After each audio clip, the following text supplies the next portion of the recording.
let's get into the news. So the first bit of news here comes by way of Gamasutra. Resident Evil 7 surpasses 3 million sales in under 3 weeks, which is pretty huge. Resident Evil 7 Biohazard, the latest entry in Capcom's long-running horror franchise, has surpassed 3 million sales worldwide. The Japanese publisher broke the news in a short press release and explained those sales were racked up across all platforms: PS4, Xbox One, and Windows PC. For added context, it's worth remembering that the game launched just under 3 weeks ago. In its latest financial report, Capcom revealed that both sales and profits are down and said it was banking on blockbuster titles like Resident Evil 7 to deliver the goods as we head toward the end of this fiscal year. This is huge. The fact that they've sold 3 million units in under 3 weeks, or just about 3 weeks, is crazy for a franchise that was as dormant as Resident Evil was. And a lot of people were worried that this wasn't going to sell those numbers because it doesn't look like your traditional Resident Evil 7. The thing I think a lot of people lost in that is that with the success of Outlast through streamers and YouTubers, Outlast and Five Nights at Freddy's, I think we're entering this phase where horror games can succeed in a way they never were able to. It was more of a niche genre, and now it's a major genre for streamers, for YouTubers. People like to watch other people play scary games. People like to play scary games themselves now, to a more popular demand. And I think this also has to do with the stale horror movie market right now, where there's not a lot of horror movies coming out, and the ones that come out are kind of B tier and C tier. And we've been getting some of the greatest horror movies recently. The Conjuring. I don't know. Well, I guess The Conjuring's okay, but there was all the Paranormal Activity movies and stuff like that. I don't know. Yeah, those were lame. Yeah. Plus, the emergence of VR. This thing basically sold VR to a lot of people. This is an immersive experience, and it turned off VR to a lot of people too because they didn't want to play this in VR games as spooky as this. Are these sales numbers surprising to you, considering Resident Evil 7? We weren't expecting this kind of. I mean, it depends. It sounds really good. I'd be curious to see how that compares to RE5 and 6, though. Yeah. And hopefully it's well above that. Obviously, those games have been out for longer, but if you were to take the first 3 weeks for each of them, I'd be curious to see how they stack up. My worry is that 5 and 6 sold way better, and that would send a message like, well, maybe we should have just kept to that same formula. Hopefully that's not how it goes, because those games were... I only played 5, and I watched a little bit of 6, and it was just utter trash. I mean, for a Resident Evil game at least. But yeah, I think 3 million sounds pretty good in 3 weeks. In January, in January and February, that seemed like real solid numbers. Yeah, I think it's crazy too because this is, I think to a lot of people, this is the way to re-energize a dormant franchise. People want Castlevania to come back, people want Metroid to come back, and I think a lot of people can look at this and be like, well, this is how you make a game that caters to a modern audience but still has a lot of Resident Evil in it. A lot of people were worried that because it was in first person, it wasn't going to be a Resident Evil game. The moment you see that game played with the puzzles and the mechanics and the inventory and all that, it's a Resident Evil game. At its core, it is a Resident Evil game. And I think that's one thing that a lot of people were happy with. Because on the surface, you weren't sure, right? It's kind of like the 5 and 6 thing where you're veering off of what Resident Evil is this veering off too, just in a different direction. And I think this actually catered more towards 1 through 4, and definitely felt like a Resident Evil game to a lot of people. So I'm interested too. Maybe we can look that up later after the show, or we can just we'll probably hear numbers anyways, comparing it to 5 and 6. And see how this does. For 3 million in the first 3 weeks, I think that's good. You could also see really good sales spikes depending on how they market. We have the rest of the year, and Halloween, this could be a big game if they market it right and stuff like that. So I'm pretty interested. Also, we're going to have Outlast 2 that's also coming out this year. So maybe if people play Outlast 2 and then they're like, oh yeah, Resident Evil came out, and the people who didn't jump on board will then jump on board with Resident Evil. So we'll see. It's going to be interesting how the rest of the year plays out, but it's good to see that franchise return to good numbers, or at least what we think are good numbers. Like you pointed out, we don't know. The next story here actually also has to do with Capcom. This comes by way of IGN. Alex Osborne writes, Capcom files second trademark for Deep Down. A second trademark for Capcom's long-time coming action role-playing game Deep Down has been filed. First spotted by Gamatsu, the trademark was filed on February 9th. As noted by NeoGAF user Philippe MGM, this is now the second active trademark for the game, as the one Capcom filed in 2013 is still valid. Deep Down was revealed at a PlayStation meeting in February of 2013. This was the unveiling of the PS4, the event which Sony pulled back the curtain on the PlayStation 4. The game was announced as a PS4 exclusive, developed using Capcom's new Panta Ray game engine. Details have been few and far between since its original debut, with producer Yoshinori Ono providing a status update back in 2015, confirming the game is still in development but will likely look quite a bit different than the prior footage that we had seen.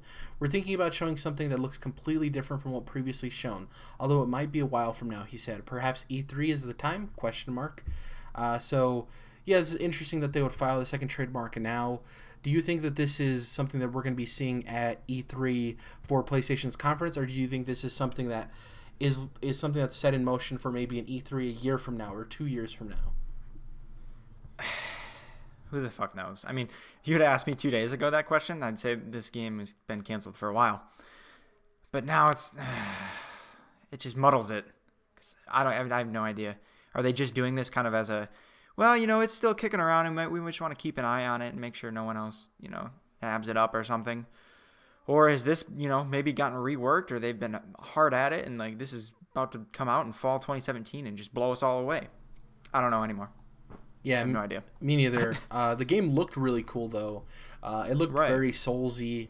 I also said I think it reminded me a lot of Dragon's Dogma 2. This is interesting because, like, we just read the story about Capcom's Resident Evil 7 sales, and they're trying to push hard for the end of their fiscal year, which is in March. I wonder what approach they take with this, because people don't really realize how short we had for Resident Evil 7 from reveal to release. Like, they announced Resident Evil 7, people are like, oh, it's coming back, and then we had the beginning hour demo, and then it was out in February, or January, sorry, at the end of January, and it was a really fast cycle from announcement to it coming out. So I wonder if they might do this again with this game, because that timetable, the January-February area, is very open, and I wonder if they might do the same thing where there's a reveal at E3 this year, and then it eventually comes out early next year, which would be interesting. We are going to have a hole with no really Souls games, because we've heard from that they're kind of taking a break with that, as we think that means from the Souls series, so we might get Bloodborne 2 or something. We'll see. Neo recently came out, which a lot of people are liking. It came out to really great critical success, but I think this game looks cool. It does strike me, we talked about this as like a Souls game, but it also feels kind of like what people want Dragon Age to be, kind of. It like, I don't know. I don't know how RPG this is and how action oriented it is. I know it's touted as an action role playing game, but I don't know how action it is or how RPG it is. So it's gonna be interesting to see what exactly it is. But hopefully we see this at E3 this year. If it's coming out soon, I don't want another situation where it's the Final Fantasies and the Last Guardians, or it's a game we hear about for 10 years. So hopefully, yeah. Anyway, just do it or don't do it. Either way. Yeah, what do they say? Crap or get off the pot? Yeah, that's it. Yep. So the next story comes by way of Eurogamer. Tom Phillips writes here, Microsoft brings forward E3 2017 Xbox press conference. Microsoft will hold its annual E3 press conference a little earlier this year, on the Sunday before the show starts. Mark your calendar for 2017's E3 Xbox Showcase on Sunday, June 11th at 2 p.m. Pacific Time. E3 week has increasingly stretched out into Sunday in recent years. Bethesda has recently used the day to hold a press conference of its own, while other publishers have used it to showcase games to press, often embargoed until E3 begins proper. So, Larry Erb, everybody's favorite Xbox guy, tweeted out this information. I think this is interesting. Usually, Microsoft always goes before PlayStation. Now they're really going before PlayStation. I'm excited for this. I think a big problem Microsoft has, and this is just my personal opinion, is that they go, and then maybe even 4 hours after they go, PlayStation goes. So it's always, everyone ends that day thinking about what PlayStation did, right? No matter how good Xbox's things are, PlayStation always has the final word on Monday, just because of how they set out. I think them being on Sunday, even though they probably will be paired with Bethesda, and we'll get into that next story, Bethesda is huge and everything, but it's always, you talk about the Ubisofts, the Bethesdas, EAs, and then it's the Microsoft, the PlayStation, the Nintendo, right? And I think that them being on Sunday and having their own day to themselves is huge for Microsoft. And I think it's a smart move considering they're launching a new console, whether it's an iteration or a brand new generation. I think this is huge, and I'm happy about this because I like the idea of watching the conferences Sunday, hearing Microsoft's message, being excited about that, having a whole day to gestate over that, and then being able to see Sony stuff. I think this is awesome for them to be a little bit more separated. Usually Nintendo goes on Tuesday as well, so hopefully every big boy, as I like to call them, has their own day. And I'm happy for this move. What do you think? Yeah, I think it's pretty obvious it has something to do with Scorpio, right? Yeah. So they want more time, or they just want to position themselves differently, because they have a new console they want to show off. Because looking back, Sony used a whole separate event to show off their new console, that PS4 Pro event. I think timing had a little bit more to do with that too, because they wanted to show it off, immediately before it was going to be released. Where Scorpio is different, presumably in that regard. But yeah, I think it's tough to say because I don't know the statistics around, when most people watch these things and that kind of stuff, where more of the traffic is and how the time between each conference affects everything. I'm sure a lot of, numbers and calculations went into this decision. To me, that kind of thing is fascinating. So personally, I like it way better because it's easier for me to watch on a Sunday than it is on a weekday. Yeah, and that's a big thing too. That's my own personal input. Is PlayStation's conference is usually in the afternoon, so people, I think it usually starts at 6 Eastern. So it's people are already out of work and they can watch it, and then they have to go and watch the VOD for Microsoft conference if they're interested because it happens earlier in the day. But I'm happy for this because, like I said, I like each big boy to have their own day. I don't like it being butted there because on Monday, all you constantly hear is the moment the Microsoft conference ends, it's let's see how PlayStation responds, which is interesting and yada yada yada. But it's not really a response though. Yeah, that's the thing. But that's how it's perceived. But it's always shaped up as Microsoft did this. Now let's see what PlayStation does. Right after the fact, and I know I own an Xbox and I might seem like an Xbox fanboy, whatever that is. But it's I really always wanted there to be a little bit more time to be able to talk about, hey, this is cool that what Xbox did, but because the way the events shape up, it's okay, we have 10 minutes to talk about Xbox, but we need to get to the pre-show for PlayStation now, the way media rolls out. So I'm excited that it has its own day now because now people can talk about Microsoft for a full day, they can talk about PlayStation for a full day, and then they can talk about Nintendo. And I think having all of them have their own breathing room is awesome. So I'm excited for that. But actually, to this announcement, Bethesda had a cheeky little... apparently, Bethesda actually had a nice little cheeky tweet to this, and they said, Sunday before E3 getting busy. Imitation is the sincerest form of flattery. Basically throwing a nod at Xbox. Bethesda E3 showcase will still be on Sunday in the PM. Details soon. This is interesting to me, too, because... Bethesda's always had their conference on Sunday the last 2 years. All two of them, though. Microsoft should have tweeted back, didn't you guys just start doing this? We've been doing this for years. Yeah, but the thing, too, is, we've always talked about VR and Xbox, and Todd Howard's come out and talked about Fallout VR with Oculus and Xbox, and I think there might be something to Bethesda and Microsoft being on the same day. Maybe not a huge thing, but it might make sense for... Microsoft's conference to go first with Project Scorpio and stuff, talk about the VR, talk about maybe Fallout VR or whatever that is, and then Bethesda conference goes and you get maybe a little deeper dive. It would be weird if either Bethesda had to hold out that whole VR section from their show, or they do it first and then you hear about it at Xbox the following day. That'd be weird. So I think this might have some timing where the reason Xbox's conference is so early and it's on Sunday is because they go and then Bethesda goes. I think there's something to that. What do you think? Am I just reading into the tea leaves?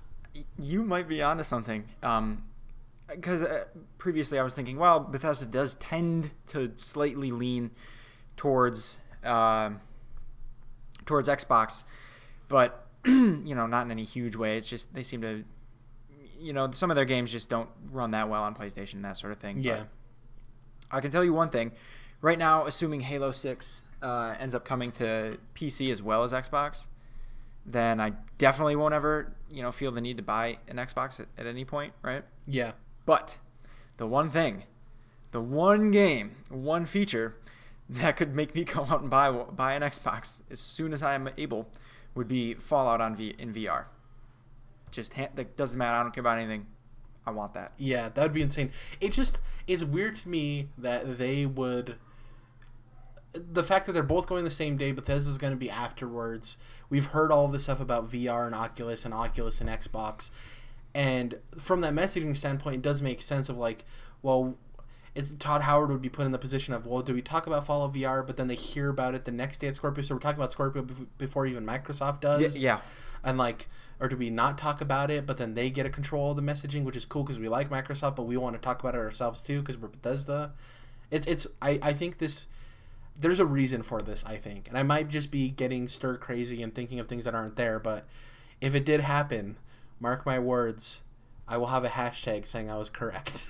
I'm just kidding. I mean, I would be very surprised if nothing else, like some sort of connection between the two. Like last year, Todd Howard was he wasn't on stage, but or was he? Maybe he was in the Scorpio video. He wasn't on stage. He was at least in the Scorpio video, right? Yeah. During Microsoft's conference, so I think there would be at least some bit of crossover in some way, and then hopefully it goes as far as you're predicting. That would be awesome. That would be great. But nice little nod there, Bethesda. Like you said, it would have been funny if Xbox threw it back and be like, "Oh yeah, we forgot you guys do E3 now, right?" Something like that. Yeah, exactly. Just to be funny. But yeah. I don't know. So I think that's pretty much it for the news. We had a nice array of some Capcom news, some Microsoft news, some Bethesda news.